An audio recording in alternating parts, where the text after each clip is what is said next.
इस वीडियो में हम 122 से आगे देखेंगे। इससे पहले 121 तक डिस्कस हो चुका है। अब आगे तंजौर में बृहदेश्वर मंदिर का निर्माण किस राजा के द्वारा करवाया गया था? तो ये था राजा राजवन। तो इसको कैसे याद रखेंगे? तंजौर का बृहदेश्वर मंदिर को राजा राज से मतलब ये रिलेट करना है। तो बृहदेश्वर से आपको लग रहा है कि बृहद मतलब बृहद राज जिसका हो वहीं बृहदेश्वर मंदिर बनवाएगा। बृहद राज, तो बृहद राज किसका होगा? राजाओं का राजा का, जो सबसे बड़ा राजा हो, मतलब राजाओं का राजा का बृहद राज्य होगा, वहीं बृहदेश्वर मंदिर बनाएगा। ठीक है, तो ये ऑप्शन हो जाएगा। इसी बृहदेश्वर मंदिर को राज के द्वारा बनवाया गया था, इसीलिए इसको राजेश्वर मंदिर के नाम से भी जाना जाता है। ये तमिलनाडु के तंजौर जिले में स्थित है। ये एक हिंदू मंदिर है। इसे 11वीं सदी में बनाया गया था। अब इससे पूछेगा कि राजा राजेश्वर किस राज्य से था? तो वो था चोल राज्य से, चोल शासक था यह। निम्नलिखित अभिलेखों में से किसमें विधवा का दहन का मतलब सती प्रथा का कहाँ पे उल्लेख है? तो ये है का भानुगुप्त का जो एरन अभिलेख है स्तंभ, वहीं पे है। ये पहली बार विधवा दहन अर्थात सती उदाहरण मिलता है। ये भोजराज नामक सेनापति की मृत्यु पर उसकी पत्नी सती हो गई थी। ठीक है, और एरन जो कि मध्य प्रदेश के सागर जिले में विदिशा के निकट बेटवा नदी के किनारे स्थित है। शुंग वंश का अंतिम शासक शुंग के बाद कौन सा वंश आया था? तो शुंग के बाद आपका कण्व वंश आया था। तो इसका आंसर हो जाएगा सी, कण्व वंश। तो इसको देखते हैं, जैसे हर्षिन माशुक। तो ह से हर्यंक वंश, शी से शिशुनाग वंश, आपका न से नंद वंश, मौर्य वंश, एम से म से, और शु से शुंग का जो लास्ट रूलर था देवभूति का हत्या करके ये आपका वासुदेव कण्व वंश का मतलब स्थापना करता है। ये देवभूति का ही एक लेजिटमेट मतलब ऐसा बोल सकते हैं कि उसका एक रखेल की बेटा था ये वासुदेव, उसी ने इसको मार करके कण्व वंश का स्थापना किया था।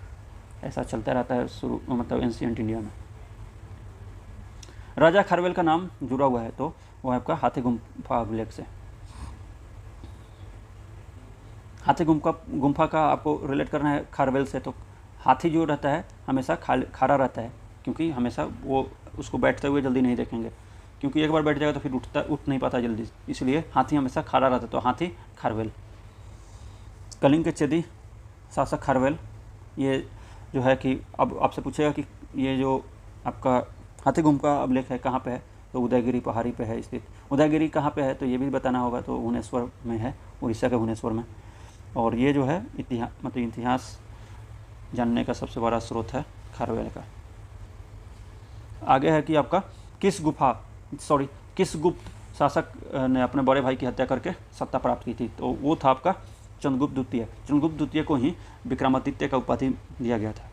विक्रमादित्य का उपाधि उसे दिया गया था चंद्रगुप्त द्वितीय को। इसने ही अपने जो भाई था रामगुप्त का हत्या करके उसकी पत्नी से ध्रुव देवी से भी शादी कर लिया था और ये राजा बना था।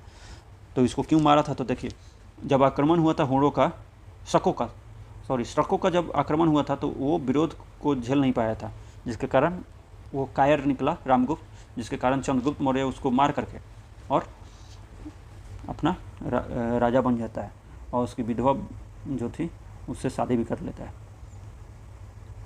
आपका नगर का कर्मिक पतन कब हो गया था? तो वो था आपका गुप्त काल में ये बताया गया है कि जैसे मतलब देखिए, गुप्त काल के बाद आपका मतलब ये था हर्षवर्धन का काल आया था। तो हर्षवर्धन के काल में ही ह्वेन-त्सांग आया था। तो ह्वेन-त्सांग बताया है कि उसके समय तक पाटलिपुत्र एक गांव बन चुका था। मथुरा जैसा शहर जो था, या कुम्हरार, सोनपुर, सागौर, ये उत्तर प्रदेश का गंगा घाटी सब जो इलाका था, ये सब गाँव बन गया था। निम्नलिखित में से कौन सा बंदरगाह है? तो देखिए, जिसमें उत्तर में आपका ये होता था व्यापार। तो देखिए, इसका जो था, देखिए उस समय का दो आपका बंदरगाह हुआ करता। ताम्रलिप्ति जो बंगाल में था, भरौच ये वेस्ट पार्ट में था। तो इसको देखते हैं, जैसे यहाँ पे कुछ इंपॉर्टेंट फैक्ट्स दिए हुए हैं। गुप्त काल में बंगाल ताम्रलिप्ति एक बंदरगाह था, जहाँ से उत्तर भारत के साथ साथ दक्षिण पूर्व एशिया, ठीक है, ये इधर वाला जो इलाका है म्यांमार, ये सब दक्षिण पूर्व एशिया में आता है। तो इस सब इलाका में चीन, जैसे चीन हुआ, श्रीलंका मतलब श्रीलंका वाला हुआ, जावा हुआ, सुमात्रा हुआ, ये सब जो इलाका था इसमें आपका ताम्रलिप्ति वाला बंदरगाह से होता था। वहीं पश्चिम भारत का प्रमुख बंदरगाह जो था भरूच था, जहाँ पश्चिमी देशों में साथ साथ समुद्री व्यापार होता था। इसके अलावा कल्याण तथा कैम्बे से भी उत्तर भारत में व्यापार होता था, इसलिए इसका एक से ज़्यादा सही हो जाएगा। इसका कैम्बे ताम्रलिपि दोनों आंसर हो जाएगा, एक से अधिक। आपका भरूच अगर पूछेगा तो भरूच का जो था वो वेस्ट पार्ट में होता था, वेस्ट वाला इलाका में। उसका कल्याण भी था, तो इसका एक से ज़्यादा हो जाएगा। ए, बी और सी तीनों का तीनों आंसर हो जाएगा इसका। अगला है आपका, किस शासक वंश ने मंदिरों एवं ब्राह्मणों को सबसे अधिक ग्राम अनुदान में दिया था? तो गुप्त ने, ये गुप्त वंश ने दिया था। देखिए, गुप्त वंश के शासक मंदिरों ब्राह्मणों सबसे अधिक ग्राम अनुदान में दिए थे, और वो वंश सुनगत हो गया था, वो किसी को ट्रांसफ़र नहीं कर सकते थे, उसका बेटा ही उसका हकदार हुआ करता था उस भूमि का जो भूमि दान में मिला था। गुप्त युग में भूमि राजस्व की दर कितनी थी? तो वो देखिए कम हो गया था, 1/6 हो गया था, बढ़ गया था, 1/6 हो गया था। पहले 1/10 ही हुआ करता था। गुप्त काल में जो लोग देखिए राजकीय भूमि कृषि करते थे, उन्हें उपज का एक भाग राजा को दे करके देना पड़ता था, जो षष्ठांश होता था, मतलब 1/6 का 1वां हिस्सा होता था, 1/6। भागवत संप्रदाय किसकी देन है? तो वो है आपका गुप्ता काल का। भागवत संप्रदाय जो है, भागवत संप्रदाय आपका कृष्ण से रिलेटेड है, विष्णु से, तो ये जो है गुप्त मानते थे इन्हें ज़्यादा। अब इसका पता कैसे चलता है? तो देखिए, इनका जो राज्य चिन्ह था वो आपका गरुड़ था, तो इससे पता चलता है कि गरुड़ जो है मतलब विष्णु का वाहन है, तो इससे पता चलता है कि ये लोग आपका भागवत संप्रदाय को ज़्यादा मानते थे, और परम भागवत के नाम से भी उपाधि ये लोग ग्रहण करते थे। इनमें से किसने पहली बार यह व्याख्या की थी कि पृथ्वी अपनी धुरी पर घूमने के कारण प्रतिदिन सूर्य उदय या सूर्यास्त होता है? तो ये आपका आर्यभट्ट बताए थे। आर्यभट्ट ने ही बताया था ये पहली बार। इनमें से कौन सा गुप्त काल में औषधि के क्षेत्र में कार्य के लिए जाने जाते थे? तो देखिए, इसमें कोई भी नहीं। और बीपीएससी जो था सुश्रुत को माना था, लेकिन बीपीएससी फिर बाद में उसको शायद हटा भी दिया था।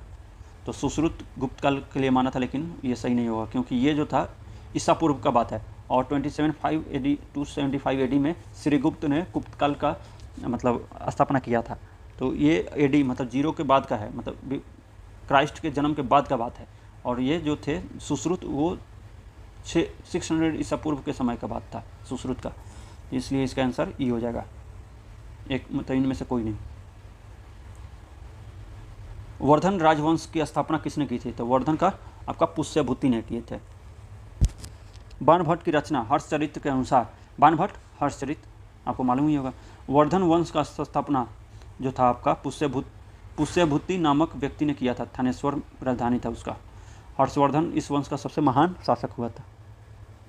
चीनी यात्री ह्वेनसांग किसके काल मतलब कहाँ किस विद्यालय में अध्ययन करने के लिए आया था? नालंदा में आया, नालंदा में रुकने मतलब वहाँ पे पढ़ाई करने के लिए आया था। चीनी यात्री ह्वेनसांग हर्षवर्धन के समय में आया था, ठीक है, और 1.5 वर्ष तक निवास करके और यहीं पे बौद्ध शिक्षा का ग्रहण किया।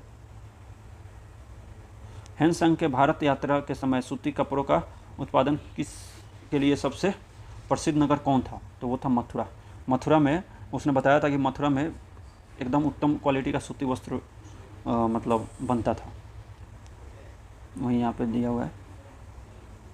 अगला है कि कवि बाण निवासी थे, कहाँ के? पटलिपुत्र के निवासी थे, ये याद रखिएगा। बाणभट्ट जो हर्षवर्धन के समय दरबारी कवि थे, इन्होंने हर्षचरित्र लिखा था, कादम्बरी भी लिखा हुआ था। देखिए, बाणभट्ट का रचयिता कौन? बाणभट्ट क्या क्या लिखे थे? तो हर्षचरित्र, कादम्बरी, चंडी शतक, ये सब उनका लेख था। चीनी यात्री इत सिंह कब आया था? तो देखिए, इत सिंह जो था 671 या 672 ईस्वी में आया था, तो इसमें कोई ऑप्शन नहीं है, तो इन उपरोक्त में से कोई नहीं। तो 672 ईस्वी में आया था। तो ये आगे भी क्वेश्चन पूछ सकता है, तो याद रखिएगा इत्सिंग जो था, इत्सिंग जो था 672 ईस्वी में आया था या 671 ईस्वी में। प्रसिद्ध चीनी यात्री फैयान किसके शासनकाल में आया था? तो चंद्रगुप्त द्वितीय काल में। देखिए मैगस्थनीज आया था मौर्य के चंद्रगुप्त मौर्य के समय में। उसके बाद हैंसंग से हर्षवर्धन के काल में। और आपका एक ही अब बच गया, जो बच गया वो विक्रमादित्य के काल में आएगा। तो विक्रमादित्य या चंद्रगुप्त द्वितीय के काल में आपका फैयान आया था, विक्रमादित्य के शासनकाल में। नालंदा विश्वविद्यालय का स्थापना किसने किया था? तो कुमारगुप्त ने किया था। इसी को महेंद्र द्वितीय भी बोलते हैं। यही दिया हुआ है।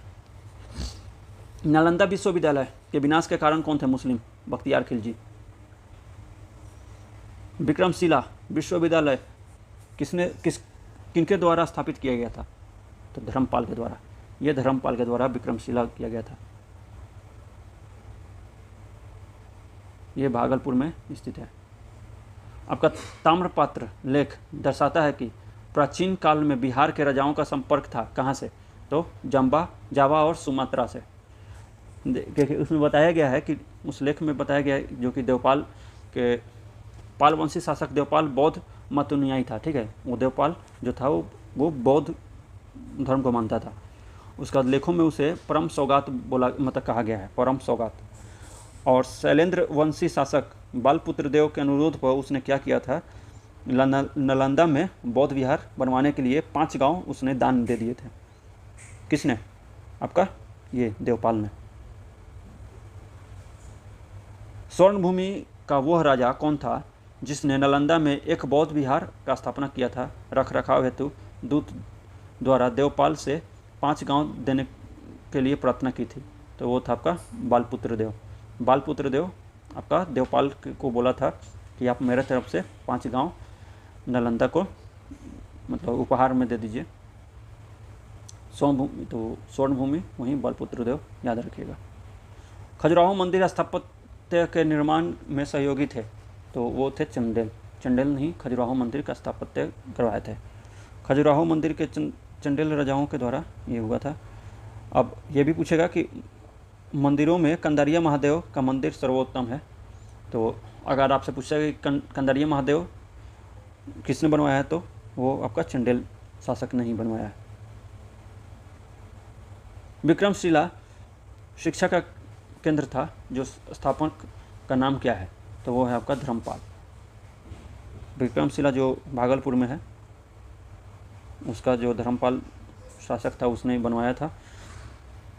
और उस समय के दीपक श्रीज्ञान जो उपाध्यक्ष अतीश के नाम से प्रसिद्ध थे, यहाँ के सर्वाधिक प्रसिद्ध विद्वान थे। ये तिब्बत भी गए थे। तो कौन थे? तो ये अतीश, उपाध्याय अतीश। निम्नलिखित राजवंशों में किसका उल्लेख संगम साहित्य में नहीं हुआ है? तो देखिए चेल चोर पांड्या का हुआ है लेकिन कदम्ब का नहीं हुआ है। तो चेल चोर पांड्या का हुआ है लेकिन कदम्ब का नहीं हुआ है। तो संगम काल में चेल चोर पांड्या का वर्णन है, बाकी जो और हो गया उसका नहीं है। संगम युग में उरयूर किस चीज़ के लिए फेमस था? तो ये था कपास के व्यापार के लिए, कपास के व्यापार या सूती वस्त्र के लिए। तो वहीं तथा सूती वस्त्र के लिए।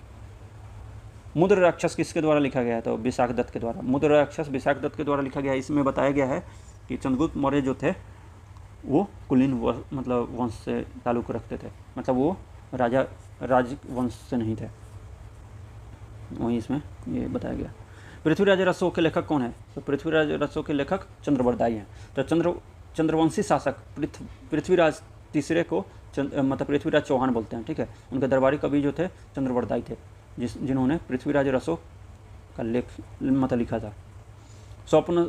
स्वप्नवासवदत्ता के लेखक कौन है? तो वो हैं भास। देखिए भास के द्वारा लिखा गया ये सब है, जैसे स्वप्नवासवदत्ता, दूत घटोत्कच, बालचरित, उरुभंग, दूत वाक्य, पंचारात्र, उसके बाद आपका कर्णभार, ये सब पढ़ लीजिएगा। ये सभी याद भी कर लीजिएगा, कभी भी पूछा जा सकता है, लेकिन ज़्यादातर क्वेश्चन रिपीट होते रहता है। तो ये भास वाला क्वेश्चन हमेशा पूछता है कि भास लिखा हुआ कौन सा है, तो कभी उलट पुलट के ये पूछते रहता है। तो स्वप्नवासवदत्ता जो है उसके लेखक कौन है? भास। कुमार संभवम कालिदास के द्वारा लिखा गया है। यह कुमार संभवम जो है महाकाव्य की रचना महाकवि कालिदास ने की थी। प्राकृत कार्तिकेय के जन्म का वर्णन हुआ है इसमें, शिव पार्वती के जो बेटा थे गणेश और कार्तिकेय के बारे में, ठीक है। कीर्ता अर्जुनीय पुस्तिका किसने लिखा था? तो ये लिखा था आपके भारवी ने। कीर्ता अर्जुनीय पुस्तक लेखक भारवी हैं।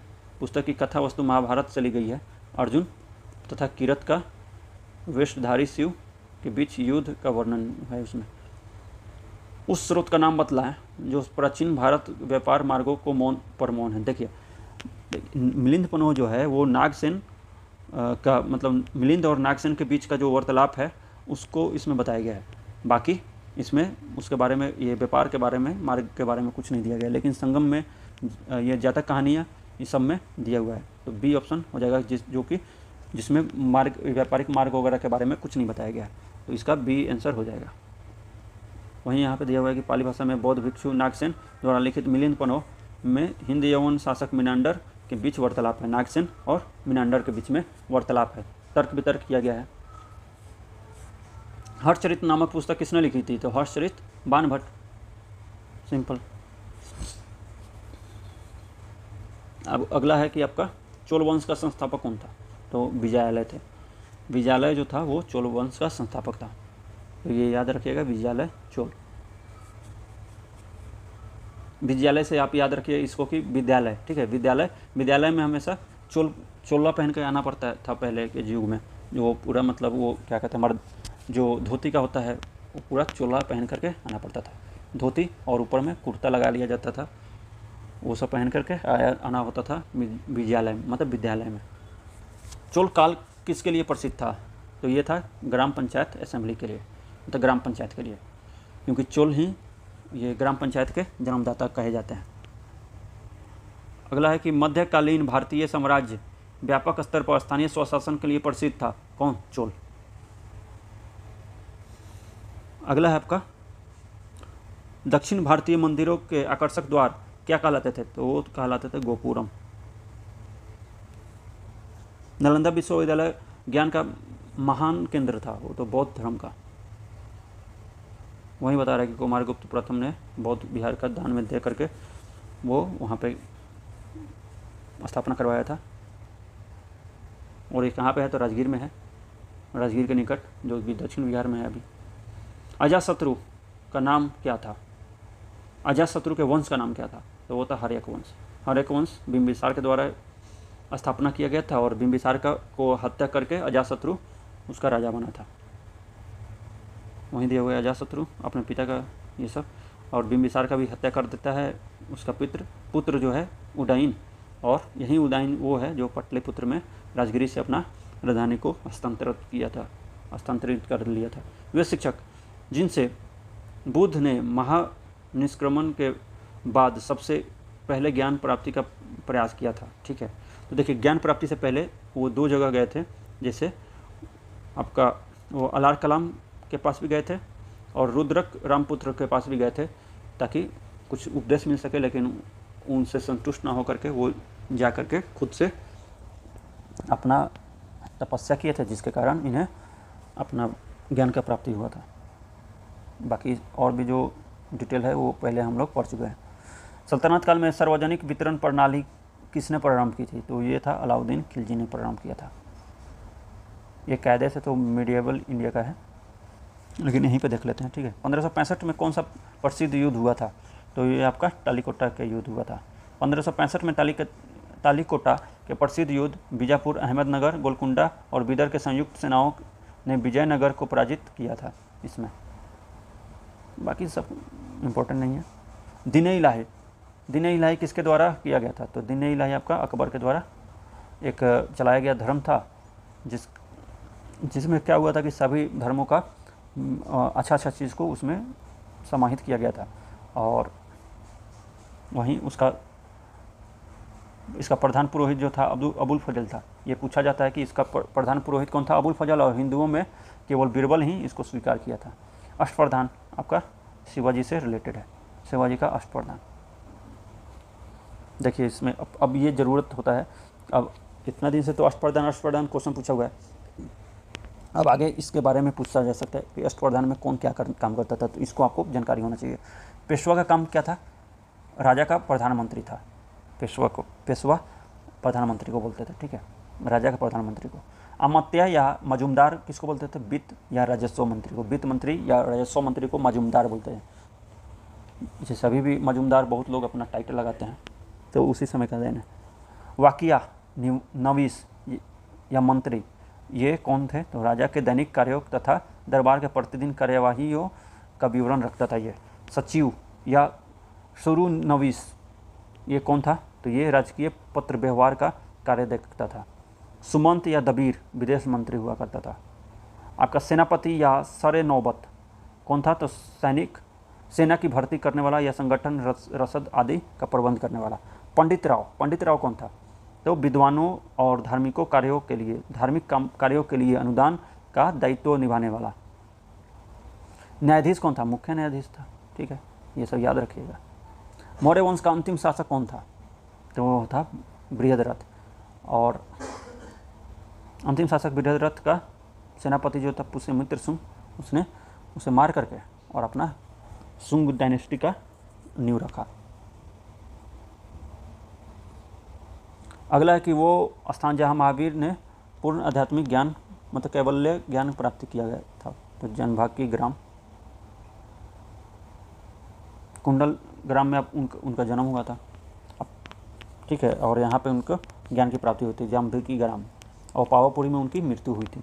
महावीर 12 वर्ष की कठोर तपस्या के साधना के बाद जाम्भिकी ग्राम में ऋजुपालिका नदी के किनारे एक साल वृक्ष के नीचे कैवल्य की प्राप्ति हुई थी। मतलब वो कैवलिन कहे थे, कैवल्य प्राप्ति हुआ था, मतलब ज्ञान की प्राप्ति। अंग जनपद की राजधानी कहाँ है? तो चंपा, ये मैंने ट्रिक से भी याद करवाया है। चंपा नाम की जो डांसर होती है, ज़्यादातर चंपा ही होती है, चंपा नाम की। उसके अंग से मतलब ज़्यादातर लोग प्यार करता है या उसको देखता है, तो अंग चंपा 16 महाजनपद में से एक था, ठीक है। गौतम बुद्ध का जन्म कहाँ हुआ था? तो वो था लुम्बिनी में। लुम्बिनी कहाँ है? तो नेपाल में है, कपिलवस्तु के नज़दीक लुम्बिनी। पिता सुदोधन थे, शाक्य गणराज्य के थे प्रधान, और माता माया देवी थी जो कि कोलिया राज्य की कन्या थी, और 29 वर्ष की अवस्था में गृह त्याग दिया था, जिसे महाभिनिष्क्रमण बोला जाता है। कलहन की पुस्तक का नाम क्या था? तो रजतरंगिणी, जिसमें कश्मीर के इतिहास के बारे में पता चलता है। देखते हैं, ठीक है। अजातशत्रु के शासनकाल में प्रथम बौद्ध संगीति का आयोजन किस नगर में किया गया था? तो ये राजगिरी में पहला हुआ था, राजगिरी में पहला, पाटलिपुत्र में थर्ड, तीसरी बौद्ध संगीति, चौथी बौद्ध संगीति आपका 4th में, कश्मीर के कुंडल वन में। वहीं सब दिया हुआ है कि ये संगीति सम्राट अजातशत्रु राजगिरी में आहूत किए थे, और राजगिरी के ये संगीति जो था आपका सप्तपर्णी गुफा में हुआ था। अध्यक्ष जो थे उस समय महाकश्यप थे। अर्थशास्त्र नामक पुस्तक का लेखक कौन था? तो आपका कौटिल्य था।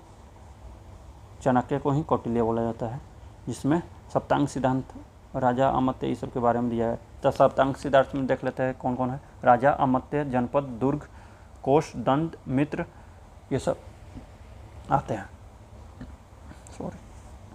पृथ्वीराज रसो चंद्रबरदाई के द्वारा लिखा गया है। यह पृथ्वीराज 3rd को ही पृथ्वीराज चौहान बोला जाता था। गुप्त काल में शीशे का मतलब सिक्का जो था वो किसने चलवाया था? तो ये था सातवाहन वंश द्वारा चलवाया गया था। यही केवल एक क्वेश्चन पूछता है इसमें।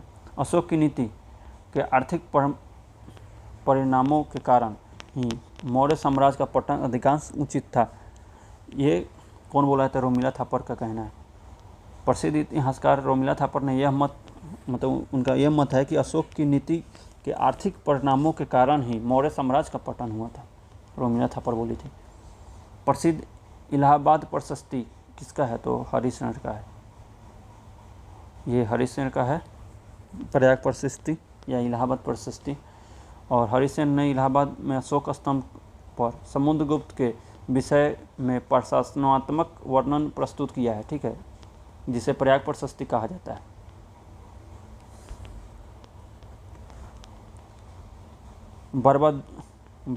बराबुदुर विश्व में सबसे अद्भुत स्तूप है। इसकी मूर्ति और मूर्तिकला किसके शानदार उदाहरण है? तो वो है आपका भारत और जावा के। बराबुदुर जो है इंडोनेशिया के जावा द्वीप में स्थित है। इसकी मूर्ति और मूर्तिकला भारत और जावा काल के उदाहरण है। ये क्वेश्चन 2002 में पूछा हुआ है बीपीएससी के सीडीपीओ में, तो ये आगे रिपीट भी हो सकता है आपके बीपीएससी में, याद रखिएगा इस क्वेश्चन को। बराबुदुर विश्व की सबसे अद्भुत स्तूप जो है वो आपका इंडोनेशिया, जावा या इंडोनेशिया वही है, तो जावा और भारत का कला का नमूना है। महावंश के अनुसार बिंबिसार किस आयु में सिंहासन पर बैठा था? तो वो 15 वर्ष की आयु में। अगला है कि बराबर पर्वत श्रृंखला स्थित गोरखगिरी किसके द्वारा विजित की गई थी? तो खारवेल के द्वारा विजित की गई थी। चेदी वंश का मतलब शासक जो था खारवेल, उसके द्वारा विजित किया गया था। तो ठीक है, इस वीडियो में इतना ही। फिर अगले वीडियो में अब मध्यकालीन भारत देखेंगे।